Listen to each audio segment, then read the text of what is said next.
सिकू भाई, ये क्या हो रहा है? एक तरफ तो टीम वहां है, ज्यादा इंतजार की जरूरत भी नहीं थी, सेमीफाइनल में नहीं पहुंचेंगे तो जल्दी आ जाएंगे, वरना ज्यादा से ज्यादा और 15-20 दिन रुक जाते। मगर ये क्या किया है ज़का अशरफ साहब ने? आपके ख्याल में बेसब्री दिखाई है, अपना ब्लेम दूसरों पर शिफ्ट करने की वजह से सारा का सारा मेस क्रिएट कर दिया?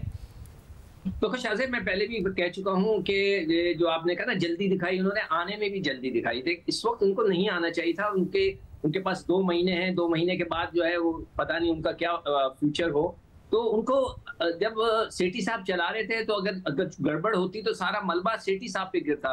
अब सेठी साहब बीच में नहीं है, वो बिल्कुल खामोशी से एक तरफ खड़े हुए, इसलिए कि उन्होंने जो भी किया आप उन पे ब्लेम इसलिए नहीं डाल सकते कि आपने रिस्पॉन्सिबिलिटी ले ली। किसने कहा था आपको कि इतनी जल्दी में आ जाए? वर्ल्ड कप आने वाला है, सर पे एशिया कप सर पे खड़ा हुआ है, आपने एकदम से जो है आके चार्ज ले लिया और सेठी साहब को अलग किया। मेरे ख्याल से वहां पे उनकी गलती थी। उसके बाद सारा तड़ातड़ गलतियां करते चले जा रहे हैं। वहाँ भारत के अंदर पाकिस्तान की टीम मौजूद है, वहां पर देखें लोग हमारा मजाक उड़ा रहे हैं। अभी जितने भी मेरे नुमाइंदों से बात हुई, वहाँ पे भट्टी साहब भी मौजूद है, वहाँ फैजान भी मौजूद है, वहाँ पे अतीक भी मौजूद है। कहते हैं कि हर चैनल हमारा मजाक उड़ा रहा है। उन्होंने हमारी पूरी पाकिस्तान के क्रिकेट बोर्ड का एक मजाक बना के रख दिया, which is very very sad. मुझे बड़ा अफसोस हो रहा है कि ऐसा हुआ। और उनको ये लड़ाई झगड़ा करने के बजाय वो बड़े थे। देखिए, जो चीफ होता है, जो चेयरमैन होता है, वो सबका बड़ा होता है।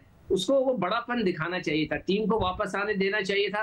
जब वो आ जाती, एक छोटा सा बयान जारी करते कि ठीक है, जब वो टीम वापस आएगी सब चीजें सेटल हो जाएंगी, डोंट वरी। तो उसके बजाय आप मुकाबलाबाजी शुरू कर दी कि उसने ये कहा तो मैं ये कहूंगा, अगर उसने ये कहा तो मैं ये कहूंगा। तो सारा जो है कहते हैं एक दूसरे का कच्चा चिट्ठा खोलना शुरू कर दिया।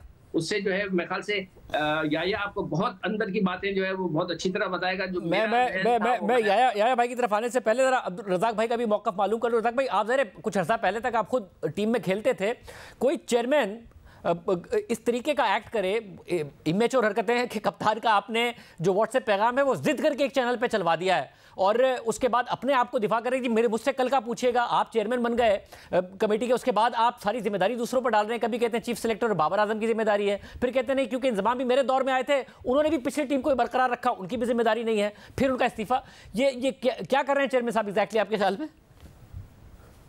देखिए, बेसिकली मेरे पॉइंट ऑफ व्यू पे बड़ी अजीब चीजें हो रही हैं। पाकिस्तान की टीम का हारना तो चलो समझ आती है, ठीक है, वो हार रही है वहां पे, और यहाँ पे इनको पता नहीं किस चीज की मुसीबत पड़ जाती है। मैं इसलिए कहता हूँ कि जब आप किसी चीज को संभालें, अगर आप मेरिट पे होते हैं तो कभी इस तरह की चीजें नहीं आती। आप जब पहले दिन आप आते हैं तो आपके आने से पहले ट्वीट आ जाता है कि जी मिसबाह हक इज कमिंग और मोहम्मद हफीज इज कमिंग। तो अब सारी जिम्मेदारी उन्होंने उनको दी हुई थी, उन्होंने सारी प्लानिंग की, सारा कुछ जो भी चीफ सेक्टर बने, जो भी सारा कुछ इन्होंने कोचेज पॉइंट किए, जो सिस्टम इन्होंने किया। तो ये आस्ता था जब हर चीज बना लेते हैं उसके बाद फिर रिजाइन देना शुरू कर देते हैं। रिजाइन देने से आप सेफ नहीं हो जाते, आप पे एक जिम्मेदारी है। अगर आप जिम्मेदारी कबूल नहीं करते तो फिर रिजाइन देने से आपको ये नहीं कि आपका वो जो प्रॉब्लम्स क्रिएट हुई थी वो हल हो गई है। तो आपको इस तरह की चीजें नहीं करनी चाहिए, आपको क्रिकेट को क्रिकेट ही समझना चाहिए। यहाँ पे सियासत बहुत ज्यादा है और बाय द वे ये भी कहना मुनासिब होगा कि ये अंदर से एक दूसरे को पसंद नहीं करते और ऊपर ऊपर से पसंद करते हैं, तो इसलिए इस तरह के रिजल्ट आते हैं। यार भाई, आपकी गालिबन आज बात भी हुई ज़का अशरफ साहब से भी, जो कुछ हो रहा है अंदर का मामला ये है क्या, जो कि वर्ल्ड कप खत्म होने का भी इंतजार नहीं किया जा रहा है और सब कुछ इस तरीके से सामने आ रहा है। टीम पर तनकीद हो रही थी, बाबर आजम की कप्तानी पर भी तनकीद हो रही थी, मगर अब खुद क्रिकेट बोर्ड पर तनकीद हो रही है कि ये क्या हरकतें कर रहे हैं कि अभी टीम बाहर नहीं हुई है, वो वापस नहीं आई है और आपने सारे के सारे चीजें और ब्लेम गेम शुरू कर दिए। शाहजेब खानजादा साहब, बड़ी पुरानी कहानी है ये, और वो किसी शायर ने कहा है ना कि दिल के फपोले जल उठे सीने के दाग से, घर को आग लग गई घर के चिराग से। तो ये मामला कुछ ऐसे ही हैं। जब ज़का अशरफ पाकिस्तान क्रिकेट बोर्ड की मैनेजमेंट कमेटी के सरबराह बने तो उनको काम नहीं करने दिया गया, अदालतों में पिटीशन जारी कर दी गई। और मैं मुख्तसर तौर पर आपके साथ शेयर कर लेता हूँ ये बात कि वर्ल्ड कप में जाने से पहले ज़का अशरफ को कैटेगोरिकली खिलाड़ियों ने कह दिया कि जी हम जो है वो वर्ल्ड कप में आईसीसी के ना फंक्शन में जाएंगे, ना आईसीसी का लोगो इस्तेमाल करेंगे, जिसमें एक अजीब और गरीब सी सूरत हाल पैदा हो गई थी। और उसके बाद इत्तलात ये है कि इंज़मामुल हक साहब ने कहा कि ये जो मामला है मैं 48 आवर्स में हल करा दूंगा, आपका कोई मसला नहीं है इसका। तो उन्होंने कहा कि यार ये डायरेक्टर इंटरनेशनल उस्मान वाला साहब नहीं करवा सके, जो आप करवा देंगे। और फिर इत्तलात ये आ रही है कि इंज़मामुल हक बाबर आजम को चेयरमैन के घर लेकर गए और सारे मामला खुश उसलूबी के साथ तय हो गए। मैं आपको बड़ी हैरानकुन बात बताऊं कि 528 मिलियन रुपए पाकिस्तान क्रिकेट बोर्ड ने सेंट्रल कॉन्ट्रैक्ट की मद में रखे और 3 साल का, इससे पहले कभी ऐसा नहीं नहीं हुआ, 3 साल का जो है वो सेंट्रल कॉन्ट्रैक्ट अनाउंस किया गया और इसमें एक 220.3 मिलियन आईसीसी के पैसे भी शामिल हैं। और इसके बाद हुआ ये कि इंजमामुल हक साहब ने कहा कि जी मैं 25 लाख रुपए लूंगा, और साथ साथ उन्होंने ये कहा कि मैं 6 महीने आप मुझे देंगे अगर आप मुझे निकालेंगे, यानी 1.5 करोड़ रुपए आपको उनको देने पड़ेंगे। ये सारी बातें अपनी जगह मौजूद है, लेकिन उसके बाद जो मामला हुआ वो ये हुआ कि ये सारी चीजें अपनी जगह चल रही थी। साबिक कप्तान राशिद लतीफ ने जब पाकिस्तान टेलीविजन पर बैठकर ये बात की कि उनको बाबर आजम जो है वो ये बता रहे हैं कि जी वो चेयरमैन क्रिकेट बोर्ड को फोन कर रहे हैं और वो उनसे बात नहीं कर पा रहे, और क्रिकेट बोर्ड का बड़ा वाज़ेह तौर पर स्टांस था कि जो खिलाड़ियों ने सेंट्रल कॉन्ट्रैक्ट के पैसे बढ़ाए हैं फिर उसके अंदर कुछ कानूनी मामला भी होंगे। ये सारी चीजें जो है वो तय करने के बाद आपको मिलेंगे। अंदाजे के मुताबिक 7.25 करोड़ रुपए साल के शाही आफरीदी, मोहम्मद रिजवान और बाबर आजम को मिलेंगे। तो आप सबर की बात कर रहे हैं, ये मामलात किसी और तरफ जा रहे हैं। और जो सबसे इंपॉर्टेंट पहलू है इस तमाम गुफ्तगू का वो ये है कि पाकिस्तान क्रिकेट बोर्ड ने इंजमामुल हक से रिजाइन नहीं लिया, इंजमामुल हक ने रिजाइन किया है। ये वो इंजमामुल हक है जिनके बारे में कहा गया कि इन्होंने रिटायरमेंट के लिए जो है वो क्रिकेट बोर्ड से 1 करोड़ रुपए लिए। ये वो इंजमामुल हक है जिन्होंने कहा कि जी जब पाकिस्तान आईसीसी चैंपियन ट्रॉफी जीते मुझे भी उतने ही पैसे चाहिए जितने खिलाड़ियों को 1 करोड़ रुपए मिले हैं, बाकी सेलेक्टर्स को सिर्फ 10 लाख रुपए मिले थे। तो ऐसा क्या हो गया कि इंजमामुल हक ने जो है वो पहले से ही 1.5 करोड़ रुपए छोड़कर जो है रिजाइन दे दिया। उसके पीछे कहानी है कि जब ये मीडिया में खबरें चली कि इंजमामुल हक और वो कंपनी जिसके सारे खिलाड़ी इस वक्त टीम में सिलेक्ट हो गए हैं, चेयरमैन ने कहा कि जी इसकी तहकीकात होनी चाहिए, हमें इस बारे में कुछ नहीं पता, और उन्होंने एक कमेटी बना दी। कमेटी के सामने पेश होने से पहले ही इंजमामुल हक साहब ने इस्तीफा दे दिया, जिसे क्रिकेट बोर्ड ने सराहा है। सवाल यह है कि इंजमामुल हक ने उस अखबारी रिपोर्ट के हवाले से जो है वो क्यों एक कानूनी पहलू इख्तियार नहीं किया और उसको कानूनी नोटिस नहीं भेजा कि भाई मेरा तो इससे कोई ताल्लुक ही नहीं है, आपने जो चीजें बयान की हैं आप इसकी वजाहत दें, और वो वजाहत लेके क्रिकेट बोर्ड को देते, मामला ही खत्म हो जाता।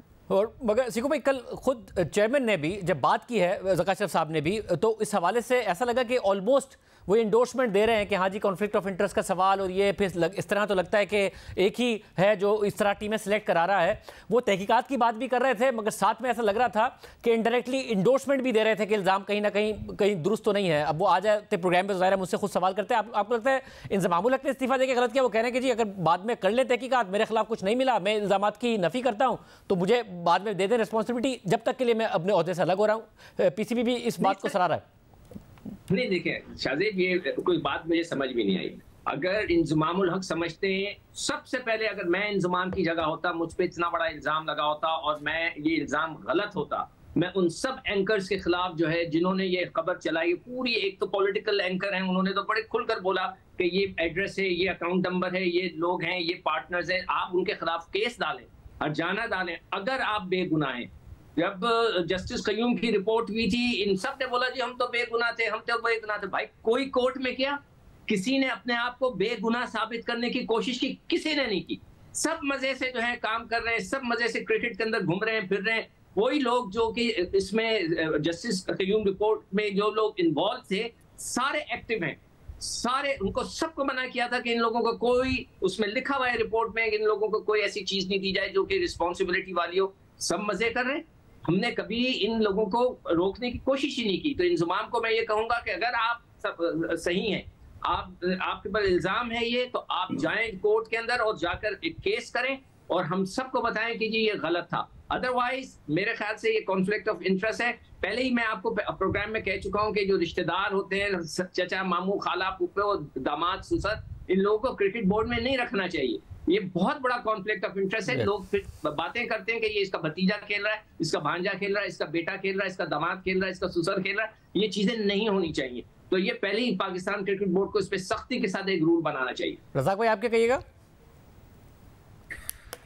देखिए, बड़ा कुछ याया भाई ने, सिकंदर भाई ने कह दिया, और मैं तो सिर्फ सीधी सी बात करता हूँ कि अगर आप गिल्टी नहीं है तो आपको कोई नोटिस नहीं है, ना कोई फोर्स कर रहा है रिजाइन देने का, तो रिजाइन देना नहीं चाहिए था। और रिजाइन देने से मामला हल नहीं होते। और ये हो सकता है कि कुछ ऐसी हिडन चीजें हों जो हमें नहीं पता चल रहा, हो सकता है कि वक्ती तौर पे ये चीजें हो रही हैं और उसके बाद फिर ये दोबारा एक पॉइंट हो जाए। तो मुझे लग रहा है कि ये इस तरह की कोई चीज लग रही है, क्योंकि इस तरह कोई आप सडनली एक दिन के बयानात पे आप अगले दिन रिजाइन नहीं दे सकते। ना इसमें कोई सदाकत नजर आ रही है, ना इसमें ये नहीं है कह सकते झूठी है या ये सच्ची है, कोई अभी तक कंफर्म नहीं हुआ। तो हमें तो यही लगता है कि ये कोई आपस में इनकी अंडरस्टैंडिंग की वजह से सारा किसी ने सोच समझ के बैठकर ये डिसीजन लिया गया, जिसकी वजह से ये दोबारा फिर 3 पॉइंट होंगे वर्ल्ड कप के बाद। आप याया बताइएगा, आप इन्फॉर्म काफ़ी हैं, क्या कोई अंडरस्टैंडिंग के तहत हुआ है कि बोर्ड सरारा है या फिर कोई और मामला है? क्योंकि इंतजाम तो कह रहे करें तहकीकात, मेरा कोई ताल्लुक नहीं है, तहकीकात से मैं क्लियर हो जाऊँ तो फिर दे दें मुझे बेशक ओहदा। देखिए शाहज़ेब, मैंने आपसे दोबारा अर्ज किया कि ज़का अशरफ के लिए मामला इस हद तक बॉइलिंग पॉइंट पर ला दिए गए कि उनके सब्र का पैमाना लबरेज हो चुका है। ये भी इत्तलात आ रही है कि इंज़मामुल हक साहब ने ख्वाहिश का इजहार किया कि अंडर 19 टीम का जो कोच है वो मोहम्मद यूसुफ को बनाया जाए, जो कि इस वक्त पाकिस्तान क्रिकेट बोर्ड के साथ तनख्वाहदार हैं और एक चैनल के साथ भी वाबस्ता हैं। और मोहम्मद यूसुफ के हवाले से उन्होंने कहा कि इससे पहले भी ये भी खबरें आई हैं, सोशल मीडिया पर भी ये खबरें आई हैं कि इंज़मामुल हक ने कहा अगर आप मोहम्मद यूसुफ को अंडर 19 टीम का कोच नहीं बनाते तो मैं रिजाइन कर दूंगा। फिर सोशल मीडिया की खबरें आई कि भाई इंज़मामुल हक इसीलिए जो है वो अंडर 19 टीम का कोच बनाना चाहते हैं मोहम्मद यूसुफ को, ताकि पाकिस्तान क्रिकेट पर उधरी मुकम्मल तौर पर वो चौधराहट हासिल कर रहे हैं। नेशनल टीम उनके पास है, फिर अंडर 19 टीम उनके पास है और उसी कंपनी के तहत वो खिलाड़ी जो है वो एसोसिएट होंगे।